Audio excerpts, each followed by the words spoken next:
विरासत कला मंच आप सभी दर्शकों का हार्दिक अभिनंदन करती है, स्वागत करती है। दर्शकों, जैसा कि आप जानते हैं कि हमारी विरासत कला मंच धरोहर कार्यक्रम के रूप में ऐसे बुजुर्ग साहित्यकारों को, कलाकारों को प्रस्तुत कर रही है जिनका अवदान समाज के लिए बहुत ही व्यापक रूप से है। आज कुंडेश्वर में आकर के हमने हमारे कुंडेश्वर के वयोवृद्ध साहित्यकार आदरणीय डॉक्टर दुर्गेश दीक्षित जी, जो बुंदेली कवि के एक होनहार कवि हैं, सारा बुंदेलखंड नहीं प्रदेश उनको जानता है। उनकी साहित्यिक अवदान भी बहुत ही व्यापक रूप से है। आज हम आपको धरोहर कार्यक्रम के अंतर्गत उनसे रूबरू करा रहे हैं। आइएगा। आदरणीय नमस्कार। नमस्कार भैया। सर, विरासत कला मंच आपका स्वागत करती है। हाँ, धन्यवाद। अभिनंदन करती है। हाँ, धन्यवाद। मैं आपसे यह जानना चाहता हूं कि आप कुंडेश्वर में आपका जन्म हुआ है, कुंडेश्वर में ही आपका जीवन बीता हुआ है और ऐसी साहित्यिक मान्यता है कि यह कुंडेश्वर धार्मिक तीर्थ के साथ साथ एक साहित्यिक तीर्थ भी रहा है। इस संबंध में आप क्या कहना चाहेंगे? यहाँ कौन कौन से ऐसे साहित्यकार हुए हैं देश के जो यहाँ पर आए हैं और साहित्यिक अवदान उनका रहा है? ये बिल्कुल सत्य आपका कथन है। ये कुंडेश्वर आध्यात्म, धर्म, कृषि, साहित्य और संस्कृति की संगम स्थली रही है। यहाँ सन 1939 में यहाँ सबसे पहले बनारसी दास जी चतुर्वेदी, जो महाराज वीर सिंह जी देव के गुरुदेव थे, वो यहाँ पधारे और उनके आगमन से उन्होंने सबसे पहले वीर सिंह जी देव के सहयोग से यहाँ मधुकर पाक्षक पत्रिका का संपादन किया। उस समय उनके कार्यकाल में यहाँ यशपाल जैन, जो बहुत बड़े उपन्यासकार, कहानीकार थे, जगदीश प्रसाद चतुर्वेदी, जो अंतर्राष्ट्रीय ख्याति के पत्रकार थे, साहित्यकार थे, दूसरे और भी जैनेन कुमार जैन यहाँ आकर के निवास करते रहे। यशपाल जी तो यहाँ जब तक बनारसी दास जी रहे तब तक वो लगातार यहाँ निवास करते रहे। और तो और उनकी पुत्री, पहली पुत्री जिसका नाम था अन्नदा, वो अन्नदा पुत्री का नाम था, जो उसका जन्म इसी कुंडेश्वर में हुआ था। और यहाँ उन्होंने जो कार्य किए वो निश्चित रूप से बड़े स्मरणीय हैं। और मेरा जीवन तो बनारसी दास जी के चरणों में ही व्यतीत हुआ। बाल्यकाल से लेकर युवा काल तक मैं उन्हीं के चरणों में बैठकर साहित्य सेवा करता रहा। उन्हीं के मार्गदर्शन के कारण मैं साहित्य में रुचि लेता रहा और आज जो कुछ भी है वो उनके चरणों का ही प्रताप है। जी, मैं आपसे यह भी जानना चाहूँगा कि बनारसी दास चतुर्वेदी का यहाँ इस कुंडेश्वर धार्मिक तीर्थ पर आगमन कैसे हुआ? किन कारणों से वो यहाँ पर आए और ये धार्मिक तीर्थ बना? वो असल में धार्मिक तीर्थ तो है ही, साहित्यिक तीर्थ बना। हाँ, क्या है असल में है कि पहले वो विशाल भारत का संपादन कर रहे थे कलकत्ता में जी। उस समय इस तरह की कुछ ऐसी गतिविधियां रही। वो पत्रकार थे कि वो राष्ट्रीय विरोधी कुछ गतिविधियां उनके पत्रकारिता के समय में ऐसी उनसे बन पड़ी, जिसके कारण उनको एक तरह का क्रांतिकारी या राष्ट्र विरोधी उन दिनों घोषित कर दिया गया। तो वो किसी तरह से अपने को बचाते हुए उन्होंने सोचा कि अब हम कहाँ जाएं। तो उन्होंने यहाँ प्रिंस कॉलेज इंदौर में महाराज वीर सिंह जी देव को हिंदी पढ़ाई थी, अंग्रेजी भी पढ़ाई थी, यहाँ वो रहते थे। तो उनको अचानक स्मरण अपने शिष्य का आ गया। उन दिनों यहाँ टीकमगढ़ में महाराज वीर सिंह जी देव का शासन था। उन्होंने सोचा क्यों न उनके पास जाकर और हम शरण लें। वहाँ पहुँचे, उन्होंने संदेश भेजा और उन्होंने कहा कि गुरुदेव जी आप आ जाइए। और यानी कि महाराज वीर सिंह जी देव जो अंतिम शासक रहे हैं हाँ। ओरछा रियासत के, टीकमगढ़ रियासत की, हाँ। तो उनके आमंत्रण पर यहाँ पर बनारसी दास जी चतुर्वेदी का आगमन हुआ। जी सर, उनके ही आगमन पर उन्होंने आमंत्रण किया। उन्होंने अपनी व्यथा कथा सुनाई कि हम परेशानी में हैं, तो उन्होंने कहा कि गुरुदेव जी आप यहाँ आ जाइए। वो यहाँ आए और कुछ वर्ष ऐसे ही बने रहे, लेकिन कुछ पैसा भी वो अलग से उनको देते थे परिवार के भरण पोषण के लिए, क्योंकि सारा परिवार यहाँ रहता था। उनकी चाची थी, पत्नी तो समाप्त पहले हो गई थी, बड़े भाई की पत्नी थी, चाची थी, और उनकी 2 पुत्रियां यहाँ थी। बड़ी पुत्री का नाम देवकी था और छोटी पुत्री का नाम सुभद्रा जी। था। बनारसी दास जी का योगदान देश के लिए या साहित्य के लिए क्या रहा है? कौन कौन से क्षेत्र में उनका योगदान? बस सबसे ज्यादा तो वो पत्रकार थे ही जी, क्योंकि विशाल भारत का संपादन कर रहे थे। उसके पहले और कई पत्रों का उन्होंने संपादन किया। तो पत्रकार थे, संपादक थे और पत्र पुरोधा थे। सबसे ज्यादा पत्र लिखते थे वो। दूसरे उनको सबसे ज्यादा प्रिय थे जो बलिदानी लोग हो गए हैं, जिन्होंने राष्ट्र के लिए बलिदान किया है। जो बलिदानी लोग हैं जिन्होंने राष्ट्र के लिए अपना जीवन समर्पण किया, ऐसे बलिदानी लोगों का भी उन्होंने सबसे ज्यादा उभारा। दूसरे प्रवासी भारतीयों के ऊपर उन्होंने बहुत बड़ा काम किया। आजादी के योगदान में भी उनका महत्वपूर्ण हाँ, स्थान था। निश्चित रूप से रहा, क्योंकि उन्होंने जिन्होंने जीवन का बलिदान किया अपने राष्ट्र के लिए, उनके ऊपर सर्वाधिक काम किया। कितने वर्ष रही वो कुंडेश्वर में? कुंडेश्वर में 14.5 वर्ष। 14.5 वर्ष। यहाँ के बाद वो कहाँ गई? यहाँ के बाद वो फिरोजाबाद, पहले तो कुंडेश्वर से यहाँ जाने के बाद वो राज्यसभा के सदस्य हो गए और वो दिल्ली चले गए। तो बहुत समय तक दिल्ली रहे और उनका कार्यकाल पूरा होने के बाद उनका मूल घर था फिरोजाबाद। तो फिर वो फिरोजाबाद में जाकर के रहने लगे और वहीं उनके बाल बच्चे सब रहते थे। जी। और उनके कार्यकाल में ऐसे कौन से देश के साहित्यकार, जैसा आपने बताया यशपाल जी, और कौन कौन से साहित्यकार? यशपाल कहा, जयनंद कुमार, सुभद्रा कुमारी चौहान, माने और यहाँ तक कि क्या नाम, मैथिली शरण गुप्त, मुंशी अजमेरी जी, माने बड़े से बड़े जितने भी बड़े साहित्यकार उन दोनों थे, वो सारे के सारे लोग कुंडेश्वर पधारे। यकीनन देश के बड़े बड़े चर्चित साहित्यकार जो रहे हमारे देश के, वो इस कुंडेश्वर की धरातल पर आए, बनारसी दास जी के सानिध्य में आए। और मैं ये कह सकता हूँ कि ये धार्मिक तीर्थ की जगह साहित्यिक तीर्थ भी हमारा कुंडेश्वर है। जी सर, मैं आपसे ये भी जानना चाहता हूँ कि उस दौरान जब बनारसी दास जी यहाँ रहते थे, उस दौरान यहाँ के समकालीन रचनाकार कौन कौन से थे जो उनके पास सानिध्य में रहते थे, बैठते थे? वो तो सबसे पुराने साहित्यकारों में सबसे पहले ये मुंशी अजमेरी जी यहाँ आते थे और रामचरण हयारण मित्र का यहाँ आगमन हुआ। ये हयारण कहाँ से थी? ये झांसी के थे। हयारण, रामचरण हयारण मित्र और मुंशी अजमेरी जी। दूसरे कभी कभी यहाँ मुंशी अजमेरी के अलावा उनके पौत्र वगैरह गुलाब राय जी। स्थानीय टीकमगढ़ से भी जानना चाहता हूँ कौन कौन से थे रचनाकार जो उनके पास बैठते थे, रचना धर्मता करते थे, उनसे मार्गदर्शन लेते थे? हाँ, उनमें सबसे ज्यादा कृष्ण किशोर द्विवेदी जो उनका ज्यादा महत्वपूर्ण स्थान है। पीताम्बर अध्वर्य है।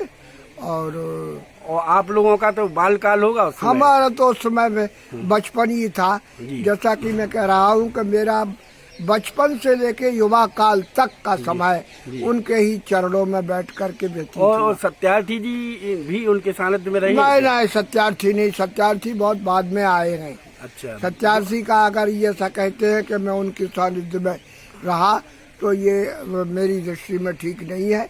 सत्यार्थी बहुत बाद में आए उनके पास बैठे हैं। हाँ, बैठे, बाद में आए और बाद में बैठे हैं। जी। हाँ। जी सर, और आपने बहुत ही अच्छी जानकारी बनारसी दास चतुर्वेदी के बारे में दी। सर मैं आपसे ये भी जानना चाहता हूँ कि आप इतने बड़ी बड़ी देश के पुरोधा साहित्यकारों के सानिध्य में रहे हैं, उनकी अंतिम कड़ी में बनारसीदास जी को प्रारंभिक कड़ी में मानता हूँ, तो आपने ऐसी कौन सी साहित्यिक कृतियाँ लिखी हैं जो आज हमारे साहित्यिक समाज के बीच स्थापित हैं? वैसे मैं हिंदी, बुंदेली, गद्य और पद्य भगवान की माँ सरस्वती की कृपा से दोनों में मेरी गति है। हिंदी हो चाहे बुंदेली हो, दोनों के गद्य और पद्य में मेरी समान गति है। बुंदेली प्रारंभ में है, मैंने बुंदेली में लिखना प्रारंभ किया और मेरा बुंदेली का प्रारंभिक संकलन है सगुन की हरैया जी, जिसमें बुंदेली रचनाओं का संकलन है। और बुंदेलखंड के अमर सपूत एक दूसरा काव्य संकलन है, ये कविता का संकलन है बुंदेली के अमर सपूत, जिसमें तत्कालीन जिन्हें बनारसीदास जी को भी मैंने उसमें स्मरण किया है। इसके अलावा 3 गद्य कृतियाँ बुंदेली की गद्य कृतियों में सबसे पहले अपनो अपनो भाग्य लोक कथाओं का संकलन जी, प्रेम को प्रभाव जी, बुंदेली कहानियों का संकलन जी, वो आप है। जी, दूसरे देश के सपूत ये भी एक संकलन। दूसरा क्या नाम है महाराजा छत्रसाल जी, उनके ऊपर भी एक अलग से कृति है, लघु कृति है। इसके अलावा लोक कथा गाथाओं का संकलन, लोकोक्तियों का संकलन, लोक कथाओं का संकलन। इसके अलावा अलग से बुंदेली लोक कथाओं का अलग से संकलन, हिंदी और बुंदेली संकलन। इस तरह से लगभग 16 ग्रंथ मेरे प्रकाशित हो चुके हैं और मेरी रचनाएं बुंदेलखंड के 5 विश्वविद्यालयों में पढ़ाई जाती हैं। जी, कौन कौन सी? हाँ, 3 विश्वविद्यालय मध्य प्रदेश के जी, जिसमें ग्वालियर, सागर और जबलपुर जी, और 2 उत्तर प्रदेश के जिसमें झांसी और लखनऊ जी, जी। तो इसमें आपके एमए में या बीए में?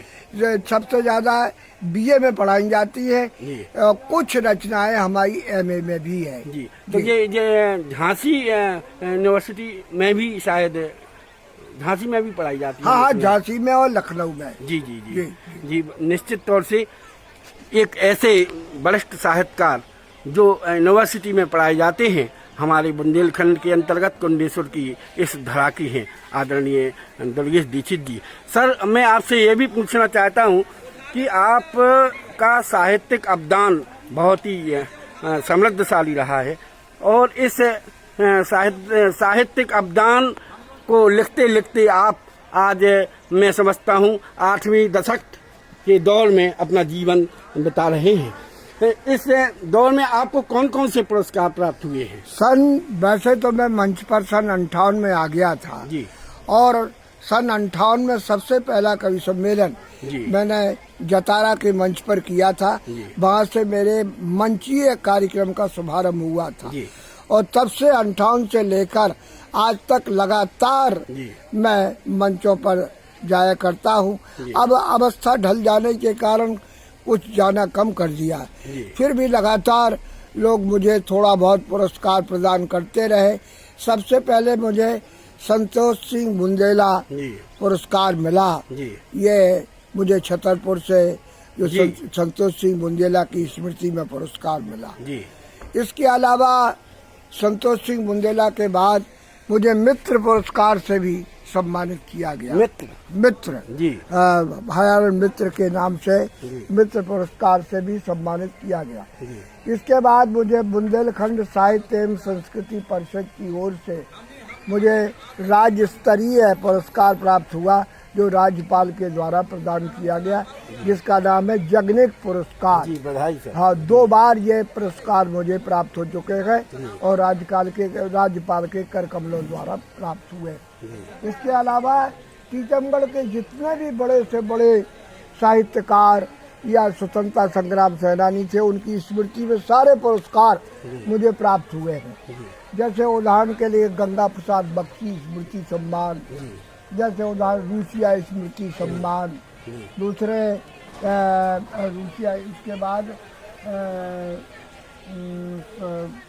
रूसिया स्मृति सम्मान और यानी विभिन्न स्थानीय स्थानीय तौर से गंगा प्रसाद बख्शी जी जी स्मृति सम्मान, बहुत से पुरस्कार आपको मिले हैं। हाँ। यकीनन आप भी हमारे बुंदेलखंड के एक धरोहर हैं जो सम्मान के पीछे नहीं भागे हैं, सम्मान उनके पीछे भागा है। निश्चित तौर से उन पर हमारे बुंदेलखंड को गर्व है। ऐसे साहित्यकार डॉक्टर दुर्गेश दीक्षित जो आज 8 दशक जीवन पूर्ण कर रहे हैं, फिर भी उनकी कलम चल रही है, शब्द यात्रा बराबर जारी है।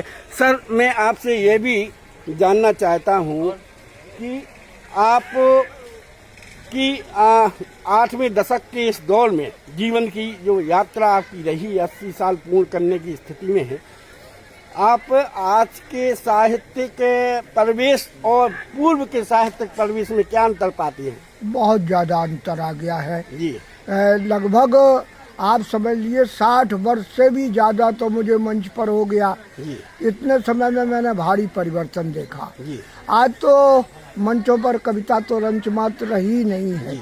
आज मंचों पर कोई कविता नहीं होती है, केवल चुटकुलेबाजी होती है, इसके अलावा कविता बिल्कुल भी नहीं है। और जो अच्छे कवि हैं वो शांत होकर के स्वांतः सुखाए लिख रहे हैं।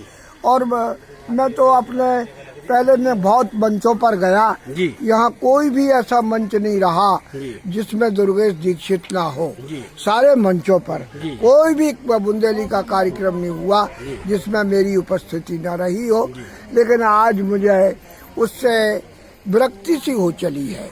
मुझे ऐसा लगने लगा कि अब मंचों पर कविता नहीं। एक और मैं आपसे निवेदन करना चाहूंगा कि आज के समकाल दौर में पुरस्कारों की एक श्रृंखला बाढ़ की तरह आ गई है। ये पुरस्कार क्या गरिमापूर्ण है?